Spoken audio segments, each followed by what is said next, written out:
ভারতের সঙ্গে ভালো সম্পর্ক চাই, তবে শেখ হাসিনাকে ফেরত দেওয়া উচিত। দ্য হিন্দুকে ফখরুল।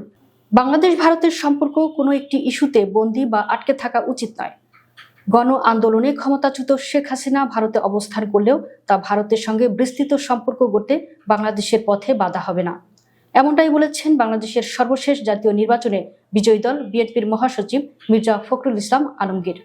ঢাকার গুলশানে দলীয় কার্যালয়ে ভারতীয় সংবাদ মাধ্যম দ্য হিন্দুকে দেওয়া একান্ত সাক্ষাৎকারে বিএনপি মহাসচিব মির্জা ফখরুল ইসলাম আলমগীর বলেন, বাংলাদেশের স্বার্থে যেসব প্রকল্প আছে সেগুলো দ্রুত এগিয়ে নেওয়া হবে। ভারতের সঙ্গে উন্নয়নে অংশীদারিত্ব জোরদার করা হবে। তিনি বলেন, আমরা বিশ্বাস করি হাসিনা গুরুতর মানবাধিকার লঙ্ঘন করেছেন, তাকে শাস্তি দেওয়ার জনদাবি রয়েছে। আমরা মনে করি তাকে আমাদের কাছে হস্তান্তর করা উচিত ভারতের। কিন্তু ভারত যদি শেখ হাসিনাকে বাংলাদেশে না দেয়, তবুও তা বাণিজ্য ও বাণিজ্যিক সম্পর্ক সহ বিস্তৃত সম্পর্ক গড়ার ক্ষেত্রে বাধা হবে না। আমরা আরো ভালো সম্পর্ক গড়তে চাই।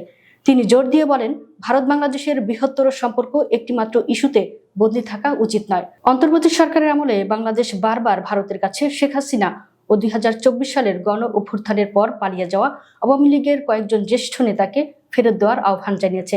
কিন্তু গত 17 মাসে ভারত এসব অনুরোধের কোনো জবাব দেয়নি। মির্জা ফখরুল বলেন, হাসিনা ও তার মন্ত্রিসভা এবং আমলাদের বিরুদ্ধে হত্যাকাণ্ড ও অপরাধমূলক কর্মকাণ্ডের অভিযোগ রয়েছে। তাদের বিরুদ্ধে আইনি প্রক্রিয়া চলছে এবং তা চলবে। শেখ হাসিনা সরকারের আমলে সাবেক প্রধানমন্ত্রী বেগম খালেদা জিয়া গ্রেফতার হলে বিএনপির স্থায়ী কমিটির নেতৃত্ব দেন মির্জা ফখরুল। সে সময় দলের ভারপ্রাপ্ত চেয়ারম্যান তারেক রহমান যুক্তরাজ্যে নির্বাসনে ছিলেন। তিনি বলেন, ভারত বাংলাদেশ সম্পর্কের কিছু জটিল ইস্যু আছে, তবে তার সহযোগিতার ক্ষেত্রগুলোকে ছাপিয়ে যাওয়া উচিত নয়। তিনি বলেন, আমেরিকা ও চীনের মধ্যে অনেক সমস্যা আছে, তবু তারা একে অপরের সঙ্গে কাজ করছে। ভারত বাংলাদেশ সম্পর্কেও আমরা একটি ইস্যুতেই আটকে থাকতে পারি না। তিনি বাংলাদেশের রাজনীতিতে বিএনপির ঐতিহাসিক ভূমিকার কথা তুলে ধরেন। 1975 সালের আগস্টে শেখ মুজিবুর রহমান নিহত হওয়ার পর যখন শেখ হাসিনা ও তার পরিবারের অন্য সদস্যরা ভারতে অবস্থান করছিলেন, তখন বিএনপির প্রতিষ্ঠাতা ও রাষ্ট্রপতি জিয়াউর রহমান ভারত সফর করেন। তিনি ঢাকায় ভারতের প্রধানমন্ত্রী মোরারজি দেশাইকে আতিথ্য দেন। পরে 1980 সালের জানুয়ারিতে তিনি দিল্লি সফর করে ইন্দিরা গান্ধীর সঙ্গে সাক্ষাৎ করেন। সে সময় শেখ হাসিনা রাজনৈতিক আত্মপ্রকাশের জন্য দেশে ফেরার পরিকল্পনা করছিলেন। মির্জা ফখরুল বলেন, এটাই ছিল রাষ্ট্রনায়ক সুলভ দৃষ্টিভঙ্গি। তিনি বলেন, আগামী বছরের আগে গঙ্গা পানি চুক্তির নবায়নের সময় ফারাক্কার পানির বিষয়টি সামনে আসবে। সীমান্তে হত্যাকাণ্ডের বিষয়ও রয়েছে, এসব নিয়ে আলোচনা করতেই হবে।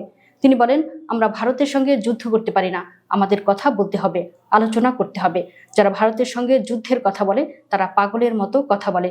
তিনি বলেন, প্রতিশোধ ও সহিংসতা গণতান্ত্রিক পরিবেশ গড়ার জন্য ক্ষতিকর।